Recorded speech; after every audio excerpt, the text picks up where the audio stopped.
This podcast is a quest for well-being, a quest for a meaningful life through the exploration of fundamental truth. Enlightening ideas, insights on physical, mental, and spiritual health. The inspiration is love. The aspiration is to awaken new ways of thinking that can lead us to a new way of being well. Welcome to Body, Mind, and Soul Healing Conversations.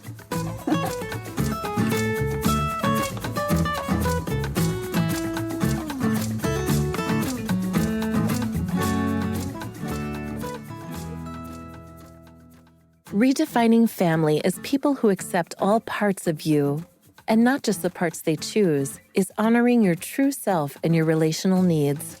Valeria interviews Dr. Nick Santo. He earned his MSW at Fordham University and his DSW at NYU, and has completed various postgraduate training programs. He has 3 publications that focus on integrating intersubjectivity, self-psychology, and affirmative therapy with gay men. He is currently a psychoanalytic candidate at the Institute of the Psychoanalytic Study of Subjectivity. He has been practicing psychotherapy for 14 plus years and currently maintains a private practice in NYC. Dr. Santos's interests include treatment with sexual and gender minority adults with histories of relational and/or religious trauma. Meet Dr. Nick at nicholassantopsychotherapy.com and on Instagram, Dr. Nick Santo. Here's the interview with Dr. Nick Santo.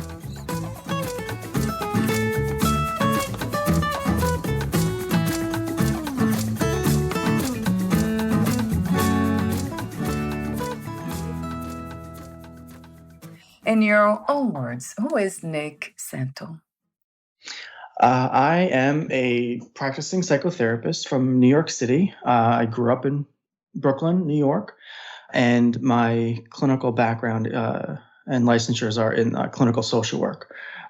I am a gay identifying therapist. I have a geeky side to me, and a playfulness, I think, about me that I like to bring to my work with people. I love spiritual practices, and I do a lot of that. And we talk a lot about spirituality here. But in the end, it's the light that so many people speak of. That's what it is to me. Yeah. It's lighten up and being playful with life itself and ourselves, right? Not taking ourselves too seriously. Yeah, that playfulness, I think, lets us tap into some moments of joy and that kind of childlike wonder, I think, and then it allows us to explore the world, in a hopefully more relaxed way. And I wonder why we became so stiff as humanity, all of us humans, not all of us, thankfully, but most of us. I noticed that there's so much of seriousness and stiffness and, let's say, judgment, really. Yeah, what do you think are the roots for that seriousness, this stiffness around human beings? That's an excellent question. I think my own theory, my way kind of wrap my mind around it is that sometimes, myself included, growing up, I was a very tense child, very timid, worried about the world, worried about things I didn't quite understand. And so I shaped my understanding of the world around that. And so I think that the rigidity and that kind of tension that you're talking about sometimes comes from our maybe not opening ourselves up to understand people from different perspectives and understanding those different experiences and allowing conversation to happen. And that's not to say that's not happening, like what that conversations aren't happening. But I think when we hit a stalemate is when we're kind of listening to respond, not listening to understand.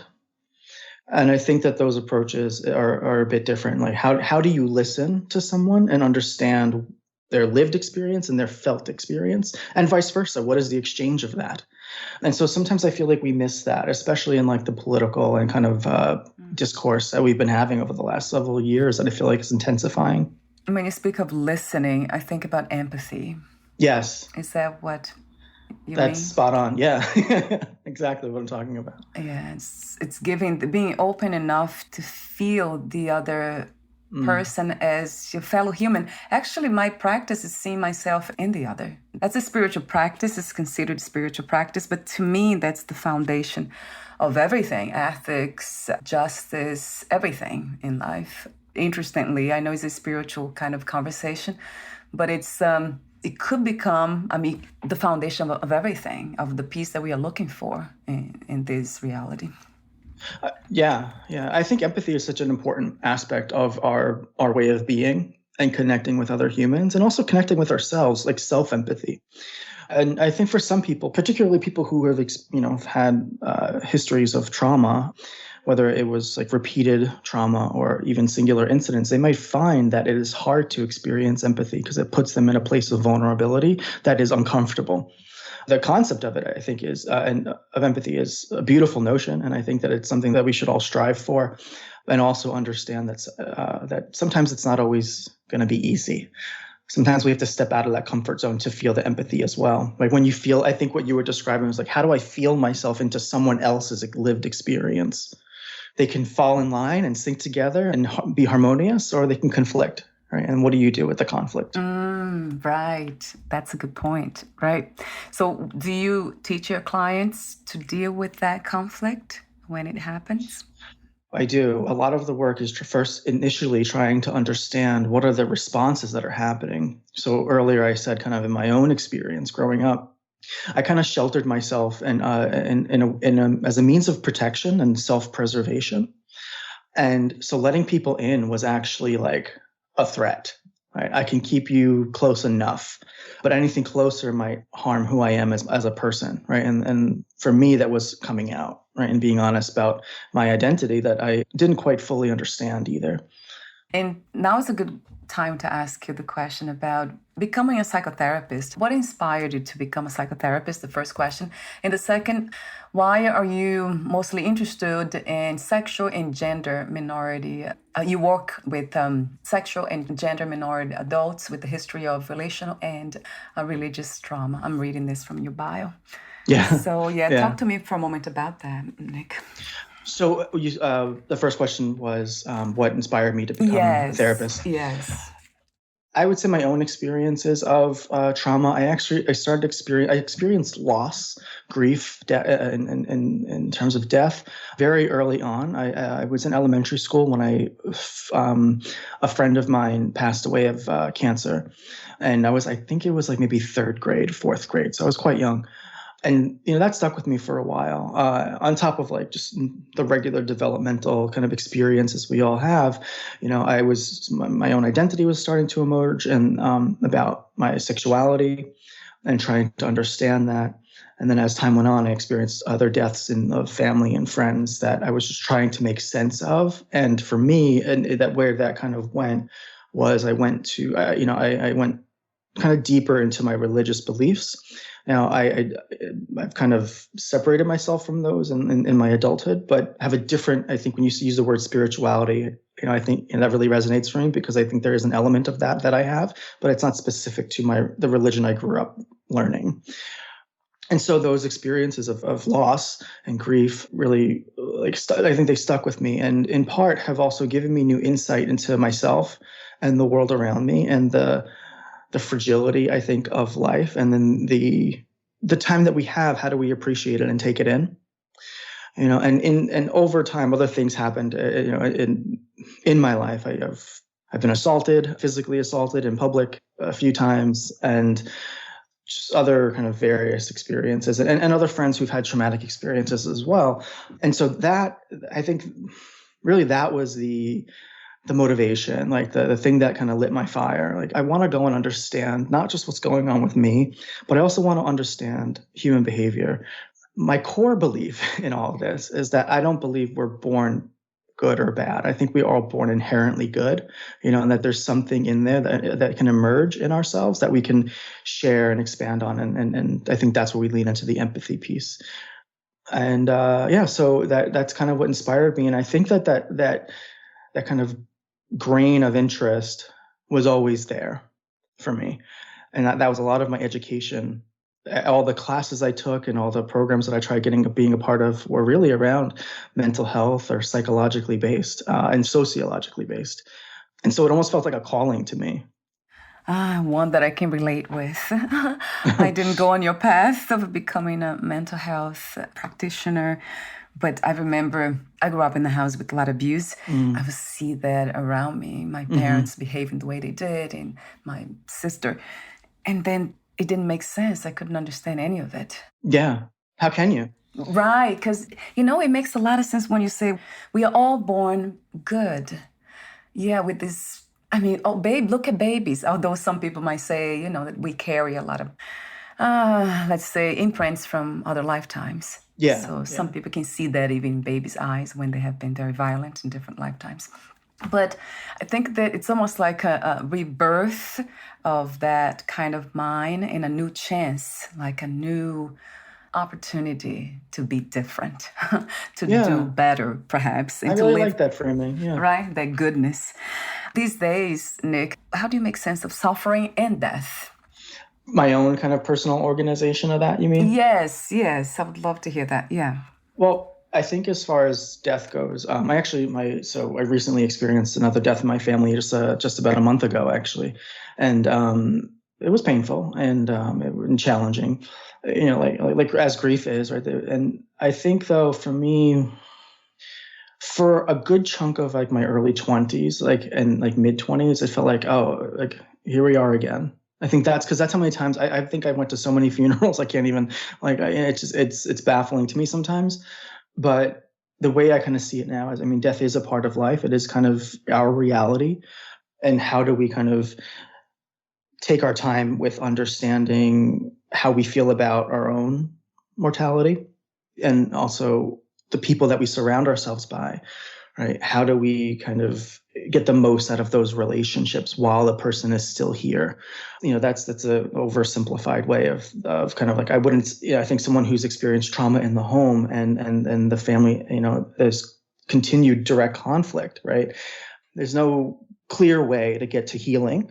There has to be maybe a little bit of like, you don't force yourself to try to repair a relationship when the other person is not working toward that as well, right? Because that might cause you more harm, emotional harm.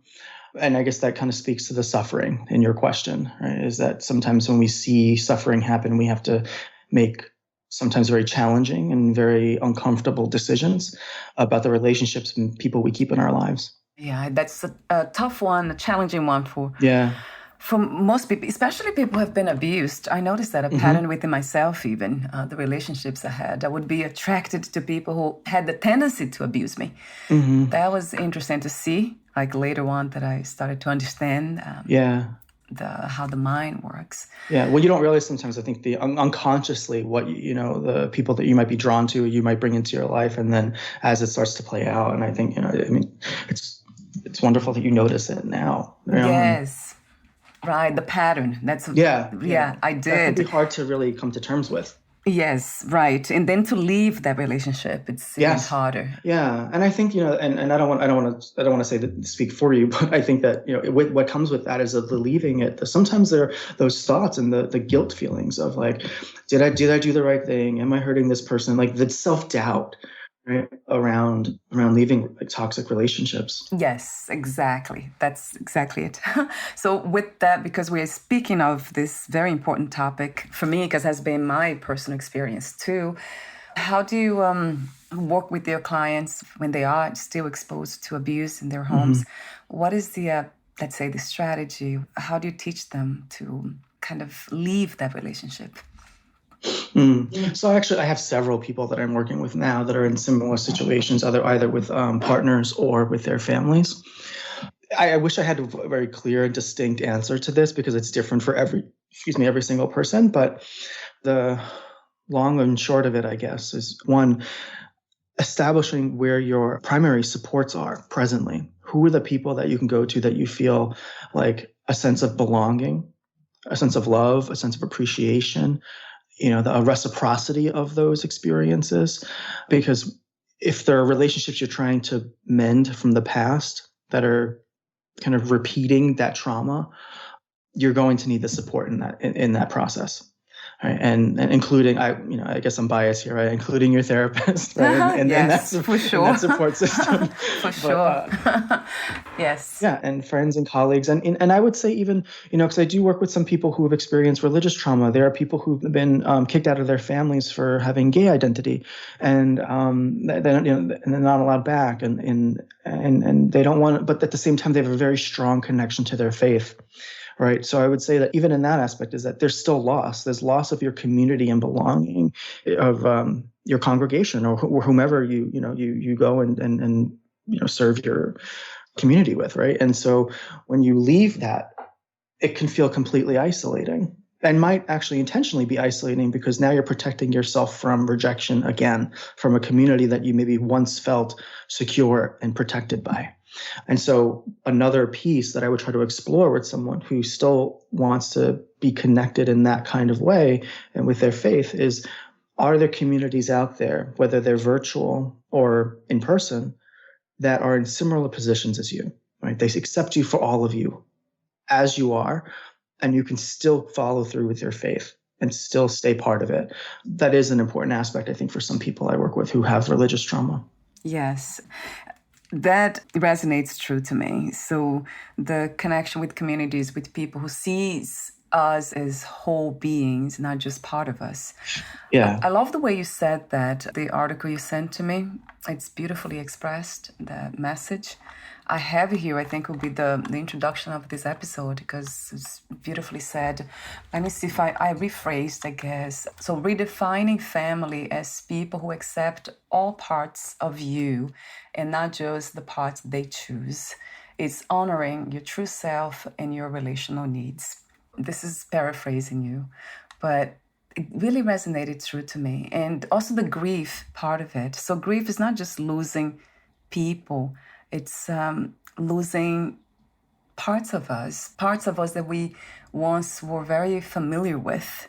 And it's interesting to see, like within myself, I noticed that even the parts of me, they were not serving for the best of me. I was still grieving them. So letting go of those parts was not easy. Yeah. And so I think that you raise a very important point here with that. It's like letting go of those parts of yourself that you grieve that, right? Those parts of yourself that were there or that you had to let go that maybe are no longer serving you. I think the way I kind of view that is that let's acknowledge that those parts of you served you at the time that they needed to serve you well. And they don't serve you anymore, right? And so you can grieve them, you can mourn their loss and they're not being there anymore, but you can also acknowledge at the same time, or try to acknowledge, like, thank you for being there when I needed you. And now here are the new parts of myself that are emerging and need the space to grow. It has been an interesting journey for me to kind of see myself as parts because I have this kind of broader view picture. I love seeing the bigger picture of life, of myself, of other human beings, not just parts of them. Yeah. So when I was exposed to this idea of parts, I think it's called parts work in therapy. Yeah. I was shocked in a good, in a bad way. I didn't want to see myself as parts, but then I realized that it made sense. Yes, there are parts of me here that are being rejected. The parts of you that you're talking about, I think, are really important because think of it like a puzzle, like yourself. All of your experiences are coming together like a puzzle, and some of the pieces fit, some of the pieces don't, and you're trying to find the pieces that do, right? And so in that time is that what happens is as the pieces come together, it starts to create a beautiful picture, right, of whatever it is you're trying to do. And that kind of the psychological kind of and theoretical world that I kind of adopt into my practice is that is the mode toward and the movement toward self-cohesion. Right. So it's not just the parts, it's the whole picture. And what are the parts that need attention? What are the parts that need the healing, need the growth, and need the change? Yeah. So it's kind of shifting our attention to them. And what happens to them? Do they still stay within us? Are they replaced? What happens to them? So I think for some people, what I'll say is, like, let's say people who've experienced some form of like trauma, like physical, emotional, et cetera, those parts may remain, right? And sometimes they may, what I say to most of my patients when we work together, sometimes those old parts, they might come in, they might creep in little moments unexpectedly, but the newer parts, the newer experiences, the newer ways of relating to yourself and to others, as those strengthen, they'll be able to kind of help soothe those parts that, hey, you don't need to come here. You don't need to come protect me. I'm okay. I'll be all right. And then they'll quiet down, right? And sometimes that comes in the terms of in the way of voices, like kind of your own voice, kind of the narrative in your mind, right? And or physical kind of somatic experiences, and helps kind of the new parts of you, the new ways of relating, help you self-soothe. So if I understand it correctly, because that's the way I think I try to make sense of that, in thinking that those parts that are not driving my life anymore, they are kind of trusting the ones that are driving my life now. So there's trust going on, right, Nick? Absolutely. It seems to me. Yes, no, that was beautifully said. Yeah. So that's a beautiful vision for those parts, right, of us that has, I mean, they have been rejected for the reason of kind of overreacting and kind of causing a lot of pain, because I remember those parts in me just really coming forth to protect, of course. And then now it really feels so much more peaceful. What is your idea of spirituality these days? I don't subscribe to any particular religion. I don't meditate often, but I do sit with my thoughts a lot. So I guess that could be a form of meditation. Yes, yeah. When I sit with that, sometimes I try to think about, like, is there a greater kind of being, a greater thing, or something greater than me out there? Because, and I don't know, but that is something that stayed with me throughout growing up. I grew up Catholic, and so that there is a bigger world outside there, right? And so, I mean, as I've grown and kind of developed, is that I don't necessarily deny it, and I do appreciate that other people's faith and their religion, as long as it's not causing them harm. But for me, I leave the door open to exploration, and that's why I kind of say, like, I feel like spirituality, or the word itself really resonates with me more. I do feel that there's something that can feel quite enlightening about that too, right? That about the kind of the process of, I would say, deep exploration. I would say that too. That's exactly what it means to me, going deeper into who we are or think we are. So in a sense, it's very psychological. It's like psychology to me. It's psychology mixed with some mysticism, of course. With going deeper into it, you just find out that you are everything that is, in a sense, you are God. There's no separation between you and God. But you're almost one and the same. Not almost. It's worse than that. That you are. You are one of You are, yeah. Everything is God. Yeah.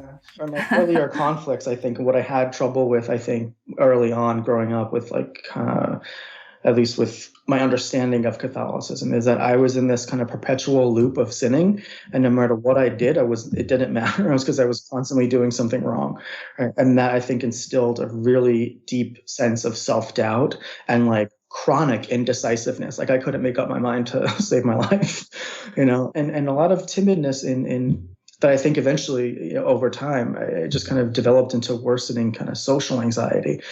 And I think that pulling myself away from that and looking at myself differently helped. Is that if I take away the condemning part, I can actually live a really peaceful and fulfilling life. And for me, that path may be different than someone who maintains their faith, but they can probably still get to a similar place of peace and fulfillment. Yeah, that's the goal, really, of even religion. That's what they're trying to get, but then it gets distorted, and has been my experience too, being traumatized by religion, and then lots of self-doubt. And then it was just so much unnecessary suffering. That's key. Like, that word there, the unnecessary suffering, that sticks with you. That's hard to peel off. Yes, right. But then when you come to that, it's a realization, really. It's not even a practice. It's the realization that you are unconditionally loved because you are love itself. So experiencing this, which we call life, with all these colors and the experience of body, mind. So talk to me about ambiguous loss. What is ambiguous loss? Yeah, it is a term that was developed by Pauline Boss. and she's a psychologist. And essentially what it means is that when there's loss that is, you can't really make sense of it, right? I'm gonna just kind of like break this down.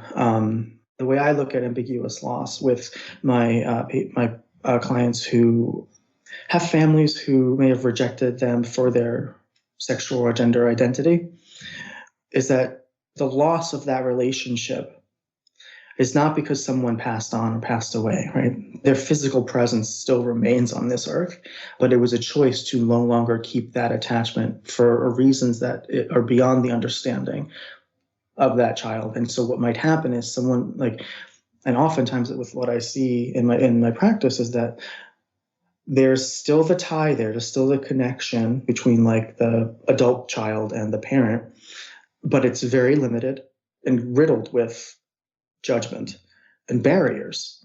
Is that you can only present yourself to me, and this is the messaging that kind of I'm broadly describing here from the parents, is that you can only present to me as the person I need you and want you to be. And if you don't, then you can't be here with us. So you can't either be physically present for the holidays, or, we're not going to talk to you on your birthday, or we're not going to have visits together, right? So there's this conforming to someone else's standards of what they think you should be. And so the loss not only is the loss of the relationship as a whole, but also the loss in a sense of identity and who you are. I can't be who I want to be. Right? And so I have to suppress that, push that away. And you're living multiple lives, and so that's kind of how I've been trying to frame it, and understanding what that experience is like for some people, is that the relationship is gone. It's a relationship that you've trusted and hoped to trust, and they would continue to be there and protect you and love you and nurture you, and then they decide no because of one thing that they don't agree with, which is not really the worst thing in the world. Right? They're not going out harming people, and that's a really hard thing to wrap your head around. Yes, that's causing enough unnecessary pain. Daily distress. It's daily distress for some folks, because the desire is still there to keep that relationship. It's not that they don't love their parents; they do. That's really sad, Nick. I'm trying to kind of put myself in that position. I was rejected by my parents, of course, in different ways. Mm-hmm. And then I left them, of course. I couldn't do it. There was a lot of grief there because I wanted to reconnect, but then I knew they had not changed. They were still the same. So it remains a very kind of, let's say, superficial kind of connection. And I love connecting deeply with people. So it's still sad from the human perspective, but then when I tap in the other reality per se, then this dance of life just being this interesting experience of everything. So it kind of joy just arises and everything becomes light again and playful, as we talked in the beginning of the conversation. Yeah, that you could still have those things even with those past experiences, or even with the present day relationships, like we're saying with like the superficial relationships you may maintain, right? That you actually have other relationships too that you can lean into and find that joy and find that playfulness. You can still have the things that you desire, right? And also know that is also part of your life too. That part that has hurt you. So it's like learning to live with all these parts, right? Like the new life that you have built for yourself, the family that you have chosen, and then the people who are not yet at that level of understanding, of evolution. To me, which is really the ability to love. That's in the end, that's when I think about dying, losing the body, whatever, it goes back to that. Have I loved? Have I felt loved? That's what really matters. Love, it's the only thing that matters. And I love the way you have been talking about the message of finding our own community, in a sense, people that can accept us as a whole, so we can kind of, let's say, feed that joy that is here, it wants to come out. So we don't need to feel imprisoned.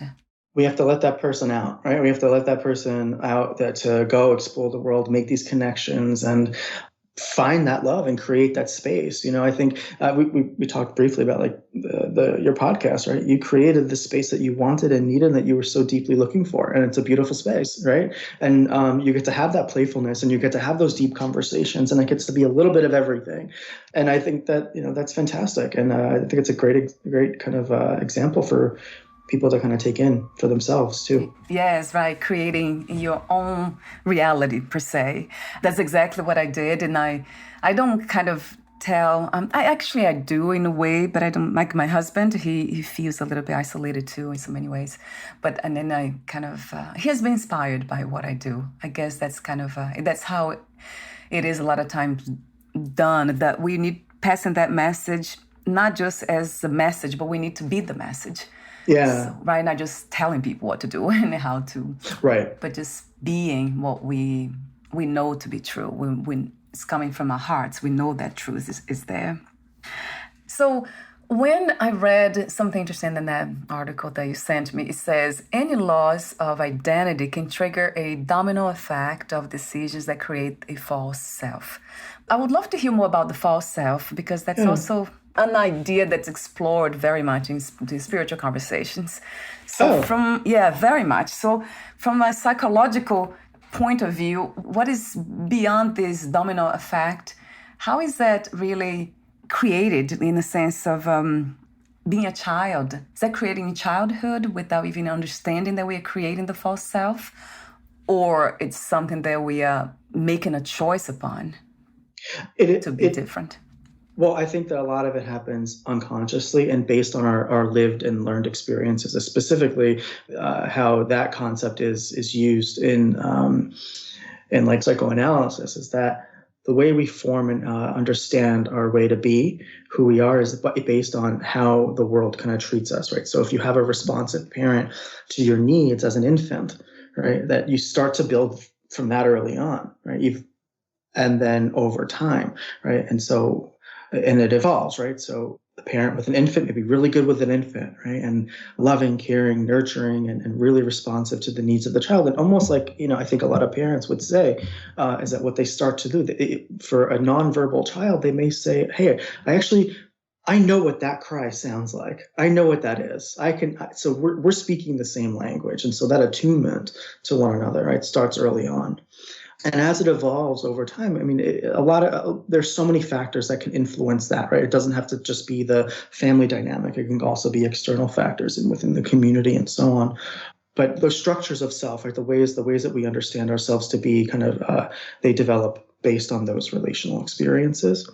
And the way I was kind of speaking about it in my paper was that when the messaging of specific to gay identity, when the messaging is that it's wrong, you can't do that. And as the child starts to grow, that message just gets built into that structure of how they see the world. Gay is bad. Gay is wrong.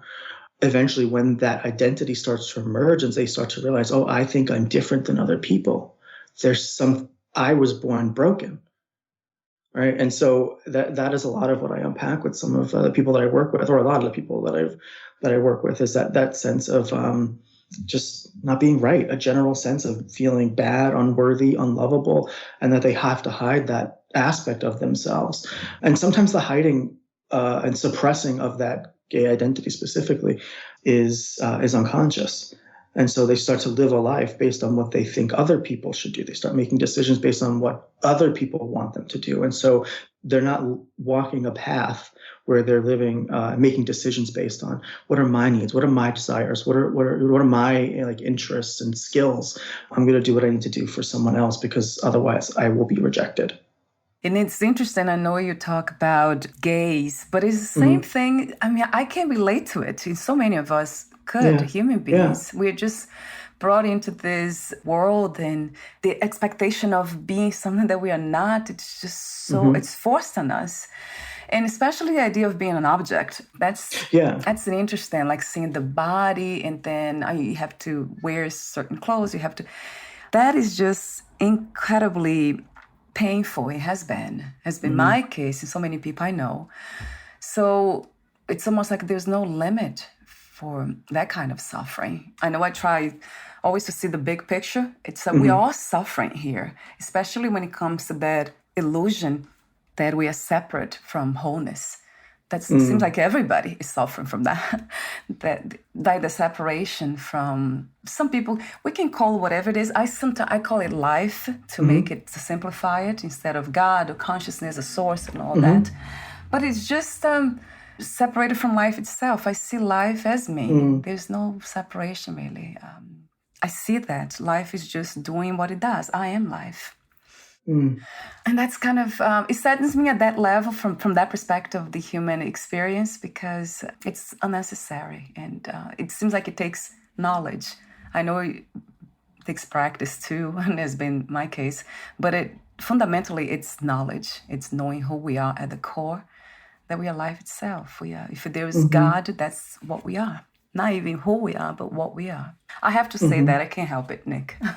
No, I have to say it. Yeah, that's fine. That was great, and that's something that a structure that you built. I think maybe whether consciously or not, and you built for that works for you, and you get to share that and experience that with other people too. See, because I ask a lot of questions, am I creating this, believing all these things so I can ease my suffering? Well, then it's another podcast conversation. Totally another podcast conversation. I wouldn't say that that's something to pathologize. I think that you are moving to. I mean, it sounds like you're moving towards something like a healthy, striving towards something, right? Is that you're not creating anything bad here? Right. Yeah. See, that's exactly what the message is in a way from everything that I have experienced even. It's not really to trust experience, what we see. It's kind of obvious that everything's happening in our own minds, but then if you go deeper, it's not really in the mind. It's just, I'm observing my mind too. Even the thoughts now, what I'm speaking, there's something listening here. And I'm like, who is this that's aware of what I'm saying even and thinking? So it's going deeper into it. And then you see that everything's connected. There's no separation between who is experiencing the body, the mind, the conditions. It's just everything is connected, interconnected. And that's when this sense of love for everything kind of rises, joy and everything. Because my gosh, I am Nick, but in a different body. How amazing that is. I can feel the essence. It's just the same. There's no separation, no difference. Yeah. And I guess that's what it is, really the goal of spirituality. It's that we can see that. And to me, it's not even spirituality at that point. It's science, because science can't prove so much. Science just goes so far, and then they stop when, bigger questions are asked. Yeah. There's no really answers. So it's another podcast conversation for sure. So Nick, before we say goodbye for today, I want to read again the conclusion. Well, per se, it's not really the conclusion, but I love the way you end that article that they have written. It says, remember to honor the true self and relational needs by redefining family to mean those who are respectful and accepting of all of the self, not just the parts they choose. So that's a beautiful message that really resonated, because it has to do with wholeness again, accepting everything. Yeah, thank you. So before we say goodbye for today, would you like to add anything else that you left unsaid for today's conversation? Off the top of my head, no. I really enjoyed our conversation today. Thank you. I appreciate you having me. I was very excited to be here, and this just affirms that. Yeah, I feel the same way. I love this. It's my sacred space. What do you love most about being in a human body, or being the human body? I love the eclectic experiences that we can have, both on physical, psychological, and emotional levels. I feel like that there's always different ways of and new ways of experiencing the world, different types of sensations. And when we start to open ourselves up to that, I think that it can be such a transformative and expansive experience. It is, yeah, being open to life. Yes, I agree. Another question is that I wanted to ask you, what is another word for healing? What comes to mind? Well, my instinct is to say love. Yes, a billion times to that. And that's, to me, that's my guiding principle. That's my truth, right? When everything's said and done, all these realizations, all the spiritual knowledge, all the knowledge that we can gather, with the mind, it just returns to love. That's, it has to start and end there. It's interesting to see. There's almost nothing in between. It's almost we forget everything, even like my past and all the traumas and all. It's forgotten. In the light of love, everything's forgiven and forgotten. It's like a warm hug, even if you're not like a figurative hug. I think that loving experience, it's warm, it's embracing. Yes, right. Yeah, and I feel that embrace now from you. Even for you, for answering that question, when you answer the question, healing, love, then everything, the heart opens. It's just truth. It feels so true. So I'm very romantic with all these things a lot of times, but I can't help it. So I want to thank you for your presence again, for being open to life, for doing what you do, for being so beautiful, to share yourself. And I love how genuine, how present you are. Before we say goodbye for today, what is the best place to find more information about you, Nick? I have a website. It's very long. It's www.nicholassantopsychotherapy.com. Probably the easiest way to find me would be Instagram, and my Instagram handle is Dr. Nick Santo. So it's DrNickSanto. Wonderful. I'll have the website link on your podcast profile and the Instagram handle too. I'll have both of them there, clickable. Thank you so much again, and we'll talk soon, Nick. Bye for now. Thank you. Bye-bye. Bye. Thank you for listening. To learn more about Dr. Nick Santo and his work, please visit nicholassantopsychotherapy.com and Instagram, Dr. Nick Santo.